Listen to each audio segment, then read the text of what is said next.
வணக்கம். தமிழ் செய்தி அறிக்கையோடு நீதிராஜா வர்ணன். முதலில் தலைப்புச் செய்திகள். வடக்கில் தேர்தல் நடவடிக்கைகளை கண்காணிக்க மனித உரிமை ஆணையகம் செல்ல வேண்டும் என கோரிக்கை. நிலாவளி கடலில் மூழ்கி 3 மாணவர்கள் பரிதாபமாக பலி. சேனல் 4 ஆவணப்படம் இன்று வாஷிங்டனில் காண்பிக்கப்பட உள்ளது. அவை இன்றைய தலைப்புச் செய்திகள். இனி விரிவான செய்திகள். யாழ்ப்பாணத்துக்கு விஜயம் செய்துள்ள பொருளாதார அபிவிருத்தி அமைச்சர் பெசில் ராஜபக்ச பல்வேறு பகுதிகளில் வாழ்வாதார மற்றும் அபிவிருத்தி செயற்திட்டங்களை நேற்று ஆரம்பித்து வைத்துள்ளார். முன்பதாக மாவட்டபுரம் கந்தசாமி கோவிலுக்கு சென்ற அமைச்சர்களான டக்ளஸ் தேவானந்தா மற்றும் பெசில் ராஜபக்ச ஆகியோர் உள்ளடங்கிய குழுவினர் சிறப்பு பூஜை வழிபாடுகளிலும் கலந்து கொண்டனர். தொடர்ந்து தெல்லிப்பளை சந்தை பகுதியில் புதிதாக அமையப்பெறவுள்ள வர்த்தக தொகுதி மற்றும் பேருந்து திரைப்படத்துக்கான அடிக்கல் நாட்டி வைக்கப்பட்டது.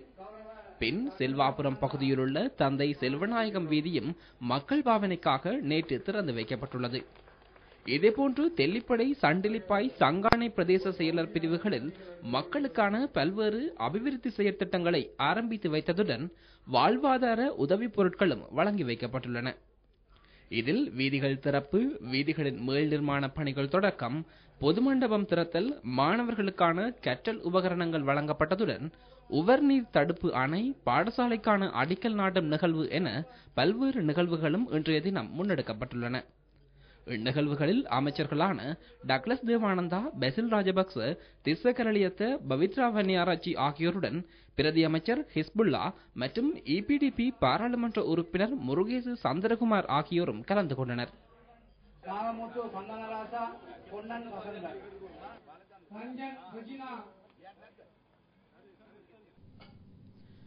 பாதுகாப்பு கடமையை சரிவர நிறைவேற்ற தெரியாத யாழ் கட்டளை தளபதி அரசியல் கட்சிகள் குறித்து விமர்சிக்க தகுதியற்றவர் என தமிழ் தேசிய கூட்டமைப்பு தெரிவித்துள்ளது.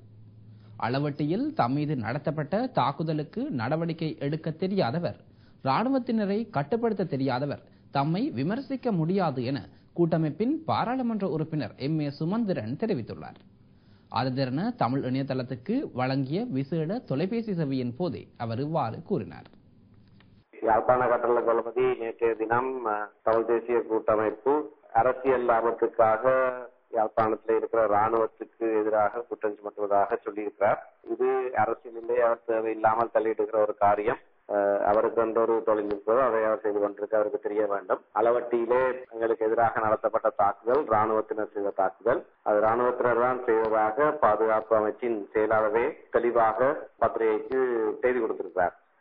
அப்படியான நிலையிலே தனக்கு இருக்கிற ராணுவத்தினரை கட்டுப்படுத்த தெரியாதவர், அவர்களுக்கு எதிராக இந்த தாக்குதலுக்கு எதிராக கூட நடவடிக்கை எடுக்க தெரியாதவர் அரசியல் கட்சிகள் சார்பாக விமர்சனம் செய்வது நல்ல காரியம் அல்ல. திருகோணமலை நிலாவளி கடலில் நீராடச் சென்ற மாணவர்கள் 3 நீரில் மூழ்கி உயிரிழந்துள்ளதாக தெரிவிக்கப்படுகிறது.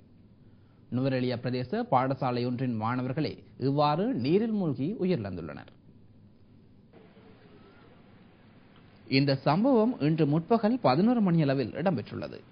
சம்பவத்தின் போது தெய்வாதீனமாக உயிர் தப்பிய மாணவர் ஒருவர் நிலாவளி வைத்தியசாலையில் சிகிச்சைகளுக்காக அனுமதிக்கப்பட்டுள்ளார். சம்பவத்தில் தரம் 10 மற்றும் 11ஆம் தரத்தில் கல்வி பயிலும் அசேல சந்தர்வன், இசுரு சம்பத் மற்றும் நுவன் கௌசல்யா ஆகிய மாணவர்கள் 3 உயிரிழந்துள்ளனர். சுபுன் சந்திமால் என்ற மாணவர் உயிர் தப்பிய நிலையில் வைத்தியசாலையில் அனுமதிக்கப்பட்டுள்ளார். நுவரெலியாவிலிருந்து திருகோணமலைக்கு சுற்றுலா பயணம் ஒன்றை மேற்கொண்டு சென்ற மாணவர்களே இவ்வாறு நீரில் மூழ்கி உயிரிழந்துள்ளனர். சம்பவம் தொடர்பான மேலதிக விசாரணைகளை நிலாவளி போலீசார் மேற்கொண்டு வருகின்றனர். கத்தி சத்தம் ஒன்று கேட்டுச்சு. அப்ப அதே போல நாங்க ஓடி போய் அங்க பார்க்க போறோம். ஒவ்வொரு ஆளா தண்ணியில தாண்டு போறார்கள். தனிய 8 பேரை காப்பாற்றி விட்ட என் போட்டில் மட்டுமே என் லைஃப் ஜாக்கெட் எல்லாம் தண்ணியில் போட்டு அவர்கள் 8 பேரை நான் காப்பாற்றினேன் தனியே. அதே பொழுது போலீஸ் லைஃப் கார்டுகள் 2 பேர் வந்தார்கள். வந்து அவங்களும் ட்ரை பண்ணி காப்பாற்றினார்கள். அதே போல நாயக ஹமுதா நேவி அவர்களும் வந்து காப்பாற்றினார்கள். 2 பொடிகள் தண்ணியில் தாண்டு கிடந்துச்சு. அதே போலீஸ் அவர்கள் ஒன்று நேவி ஒன்றையும் எடுத்தார்கள். அதுக்கு பிறகு இன்னும் ஒன்றை காணவில்லை என்று சொன்னதுக்கு பிறகு அடுத்ததை நேவி போட்டில் வந்து ஒரு 200 மீட்டருக்கு அங்கால் அந்த புள்ளையை எடுத்தார்கள்.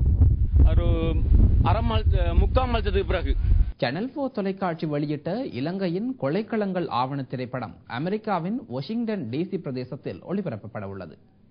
இதனை அமெரிக்க கொள்கை வகுப்பாளர்கள், செனட் சபை உறுப்பினர்கள் மற்றும் காங்கிரஸ் கட்சியினர் பார்வையிட உள்ளதாக அறிவிக்கப்பட்டுள்ளது.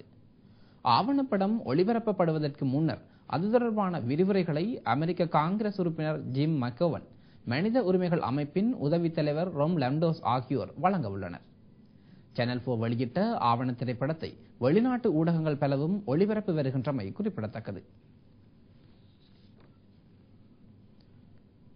வடக்கில் தேர்தல் நடவடிக்கைகளை கண்காணிக்கவென மனித உரிமை அமைப்புகள் அங்கு செல்ல வேண்டும் என தேர்தல் கண்காணிப்பு அமைப்பான பெஃப்ரல் தெரிவித்துள்ளது. அவ்வாறு குழுவை அனுப்பும் பட்சத்தில் அம்மக்களின் அரசியல் ஜனநாயக உரிமையை உறுதிப்படுத்த முடியும் என அமைப்பின் நிறைவேற்று பணிப்பாளர் ரோஹன ஹெட்டியாராச்சி தெரிவித்துள்ளார். கொழும்பில் இன்று இடம்பெற்ற ஊடகவியலாளர் சந்திப்பின் போதே அவர் இவ்வாறு கூறினார்.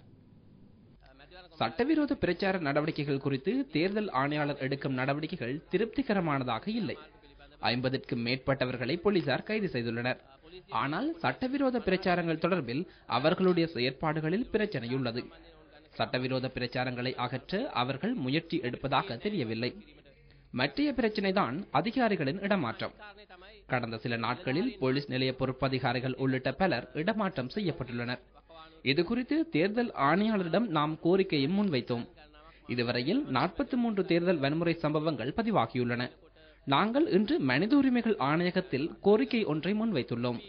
வடக்கின் நிலைமைகளை கருத்தில் கொண்டு அங்குள்ள உண்மை நிலைகளை கண்டறிந்து மத்தியஸ்தம் வகிக்கவென அவர்களுடைய விசேட குழுவை யாழ்ப்பாணம் மற்றும் கிளிநொச்சிக்கு அனுப்பி வைக்குமாறு கேட்டுள்ளோம். மக்களின் நம்பிக்கை, அரசியல் கட்சிகளின் நம்பிக்கை என்பவற்றை உறுதிப்படுத்த இவ்வாறான விடயங்கள் அவசியம். ජනතාවගේ විශ්වාසය දේශපාලන පක්ෂවල විශ්වාසය තහවුරු වෙන්නට එවැනි කාරණා අවශ්‍යයි. கொழும்பு புறக்கோட்டை மற்றும் சிலாபத்துக்கு இடையில் புதிய ரயில் சேவை ஒன்று இன்று ஆரம்பித்து வைக்கப்பட்டது. இந்தியாவிலிருந்து கொண்டுவரப்பட்ட அதிவேக என்ஜின் கொண்ட ரயில் இந்த சேவையில் ஈடுபடுத்தப்பட்டுள்ளதாக ரயில்வே திணைக்களம் அறிவித்துள்ளது. இந்த ரயில் சேவை ஆரம்ப நிகழ்வில் போக்குவரத்து அமைச்சர் குமார வெல்கம கலந்து கொண்டார். அனைத்து நகரங்களுக்கு இடையிலும் இவ்வாறான அதிவேக ரயில்களை சேவையில் ஈடுபடுத்த எதிர்பார்த்துள்ளதாக அமைச்சர் இங்கு தெரிவித்தார். அதிகாலை 5:30 மணிக்கு சிலாபத்தில் பயணத்தை ஆரம்பிக்கும் ரயில் காலை 7:30 மணிக்கு கொழும்பு புறக்கோட்டை ரயில் நிலையத்தை வந்தடைவதோடு மாலை 4:30 மணிக்கு புறக்கோட்டை ரயில் நிலையத்தில் பயணத்தை ஆரம்பிக்கும் ரயில் மாலை 6:30 மணிக்கு சிலாபத்தை சென்றடையும். சிலாபம் புறக்கோட்டை ரயில் நிலையத்துக்கு இடையே 5 நிலையங்களில் ரயில் நிறுத்தப்பட உள்ளமை குறிப்பிடத்தக்கது.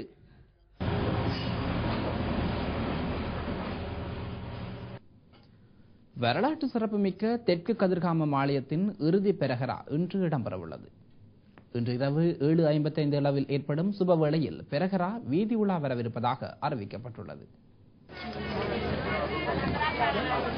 கதிர்காமம் ஆலயத்தின் 14வது நாள் பெரகரா தியவதன் நிலைமை சசீந்திர ராஜபக்ச தலைமையில் நேற்று இடம்பெற்றது. வழிபாடுகளின் பின்னர் உடரட்ட, பாதரட்ட கலை கலாச்சார நடனங்கள் அரங்கேற்றப்பட்டன.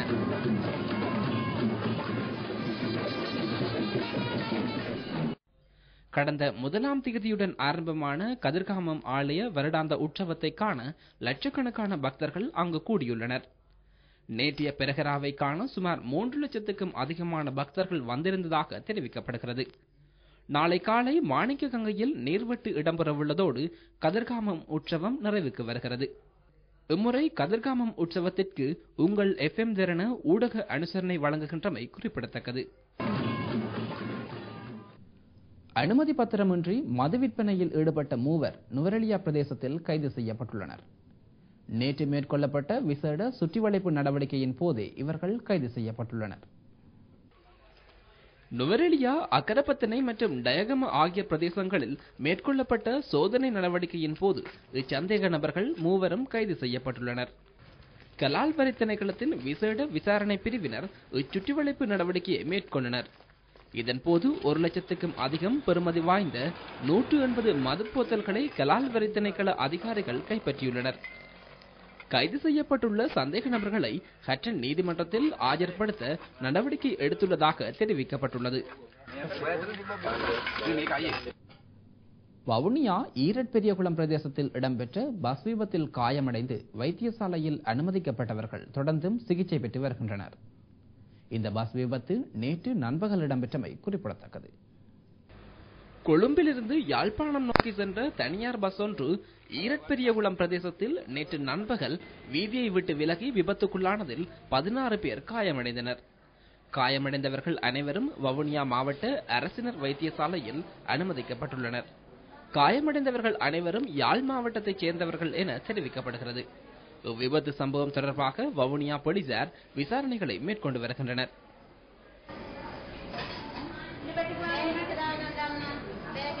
கிழக்கிலங்கையின் வரலாற்று புகழ்மிக்க ஆலயங்களில் ஒன்றான பெரியகல்லாறு ஸ்ரீ வடபத்திரகாளியம்மன் ஆலயத்தின் கும்பாபிஷேக நிகழ்வு வெகு விமரிசையாக இடம்பெற்றது. நேற்று முன்தினம் இரவு விசேட யாகபூசையுடன் கிரியைகள் இடம்பெற்று யந்திர அடையல் பிரதிஷ்டை இடம்பெற்றது. அதனைத் தொடர்ந்து நேற்று காலை யாகபூசை இடம்பெற்று கும்பபூசையுடன் கும்பம் ஊர்வலமாக எடுத்துச் செல்லப்பட்டு கும்பாபிஷேகம் செய்யப்பட்டது. இதன்போது அங்கு அமைக்கப்பட்டுள்ள சக்தி விநாயகர் நாகதேவதை ஆலயங்களுக்கும் கும்பாபிஷேகம் செய்யப்பட்டது. பின்னர் விசேட பூசைகள் செய்யப்பட்ட கும்பம் ஊர்வலமாக எடுத்து வரப்பட்டு அடையலில் அமர்ந்துள்ள ஸ்ரீ வடபத்திரகாளியம்மனுக்கு கும்பாபிஷேகம் செய்யப்பட்டது. பின்னர் அம்மனுக்கு விசேட அபிஷேகத்துடன் விசேட பூசைகள் இடம்பெற்றன. இதனைத் தொடர்ந்து கும்பாபிஷேகத்தை சிறப்புற நடத்திய சிவஸ்ரீ மூக்கு சச்சிதானந்த குருக்கள் உட்பட சிவாச்சாரியார்கள் கௌரவிக்கப்பட்டதுடன் அவர்களினால் அடியார்களுக்கு ஆசீர்வாதங்களும் வழங்கப்பட்டன. இதன்போது அடியார்களுக்கு அன்னதானமும் வழங்கப்பட்டது. அந்த செய்தியுடன் நிறைவு பெற்றது இன்றைய தமிழ் செய்தி அறிக்கை. வணக்கம்.